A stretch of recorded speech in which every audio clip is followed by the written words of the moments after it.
L'info du Grand Lille en continu. Adrien Lanois. Jeudi 30 mars, bonjour à toutes et à tous, bienvenue sur Grand Lille TV, 7h30 en direct. Et d'abord une bonne nouvelle, vos prévisions météo, avec une vraie belle journée de printemps. Aujourd'hui, 22 degrés pour les températures sous le soleil, à part quelques voiles nuageux sans conséquence. La journée elle sera magnifique. J'espère que vous pourrez en profiter. Notez ces températures quand même, je vous le répète, 22 degrés de prévu pour aujourd'hui, pour les maximales. C'est 10 de plus que les valeurs de saison. Sur les routes, l'image de l'agglomération, c'est plus compliqué, moins réjouissant tout de même. Ce matin, du monde sur la 25 et la RN 41 déjà vers Lille, sur la 1 et la 23 depuis l'autoroute de Paris et de Valenciennes. Et puis cet accident au niveau de la porte d'Arras, voyez, sur le périphérique sud. Soyez prudents et patients au volant. L'infotrafic revient juste après ce journal. Et pour démarrer l'actualité du Grand Lille, tout d'abord, l'arrivée du printemps nous fait donc profiter de belles journées ensoleillées, mais signe aussi le retour des pollens et des allergies pour les personnes sensibles. Dans la région, le boulot est le tout premier à se signaler. Sa concentration dans l'air est en hausse ces jours-ci, notamment d'ailleurs à cause du beau temps.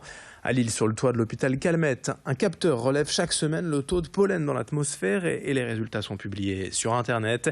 La semaine dernière, l'indice allergique était de 3 sur 5, mais il pourrait être encore plus élevé en cette fin de semaine. Attention donc pour les personnes allergiques. On écoute les explications et les conseils de cet analyste au micro d'Idil Gunaï.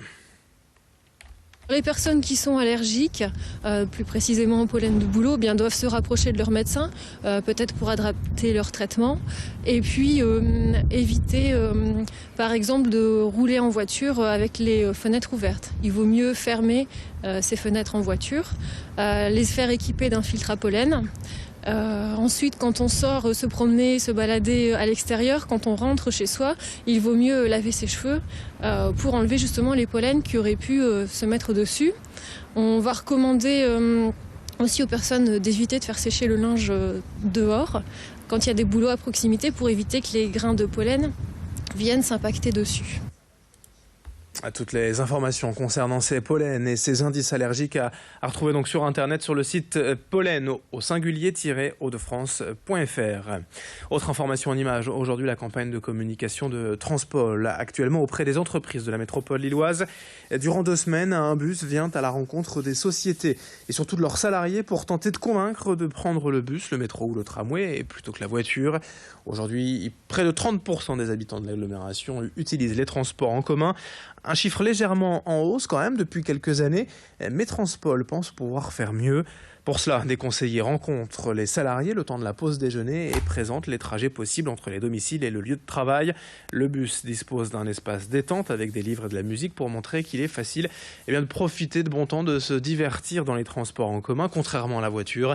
Explication complémentaire au micro de Clotilde Leguevac. Les transports en commun permettent d'accéder à son lieu de travail sans stress, sans avoir de problématique de stationnement à l'arrivée et de pouvoir justement faire ce trajet en lisant un livre, et c'est beaucoup mieux que dans des bouchons en klaxonnant. Et puis par ailleurs, c'est aussi en termes de pouvoir d'achat, c'est pas cher les transports en commun. Aujourd'hui, tous les employeurs privés ou publics de France sont obligés de rembourser 50% des abonnements.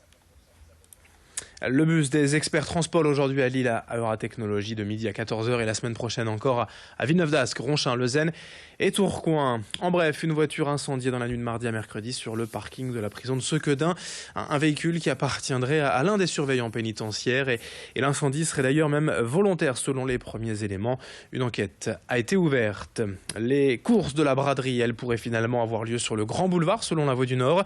D'abord annoncé à Villeneuve-d'Ascq, l'organisation n'a pas trouvé d'accord avec le maire Gérard Caudron et pourrait donc se rabattre sur le Grand Boulevard entre Lille, la Madeleine et Marc-en-Barœul. Une chose est sûre, ces courses de la braderie, 10 km et semi-marathon, n'auront pas lieu encore cette année et dans le centre de Lille. On enchaîne avec ces images ce matin en direct, 7h34 sur Grand Lille TV, d'une nouvelle boutique 100% français à Lille. La Gentle Factory ouvre aujourd'hui sa première boutique, rue de la Grande Chaussée dans le Vieux-Lille, une marque roubaisienne déjà distribuée depuis 3 ans dans les magasins Jules, Brice et Brisby.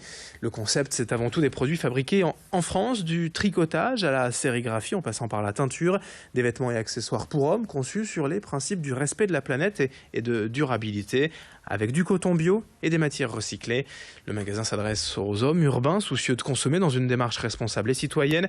Explication avec l'une des responsables de la marque quant au positionnement de Gentle Factory. Elle est au micro d'Idil Gunay. Ça demande beaucoup d'énergie puisque finalement relocaliser la fabrication localement, c'est pas simple. Retrouver des entreprises qui ont un savoir-faire en tricotage, en tissage, en confection, effectivement ça c'est la première complexité.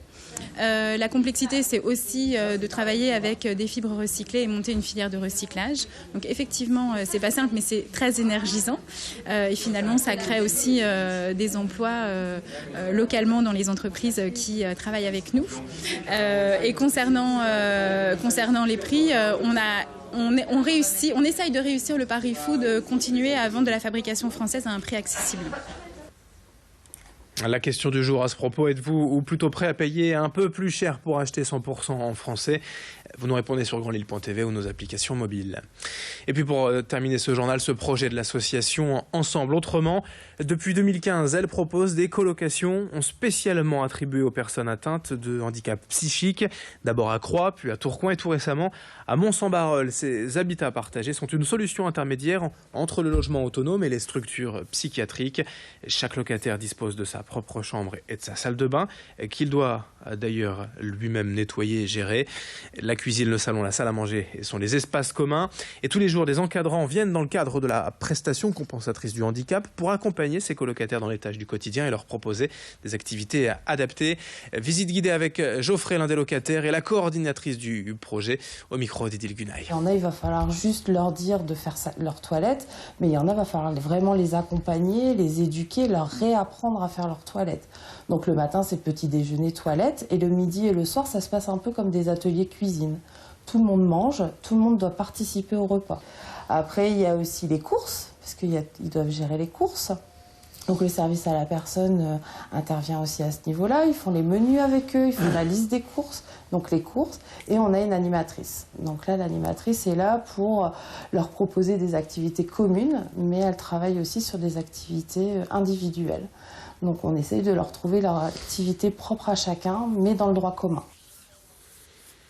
Allez, fin de ce journal, 7h37 en direct sur Grand Lille TV. Dans un instant, à suivre vos prévisions météo et l'info au trafic.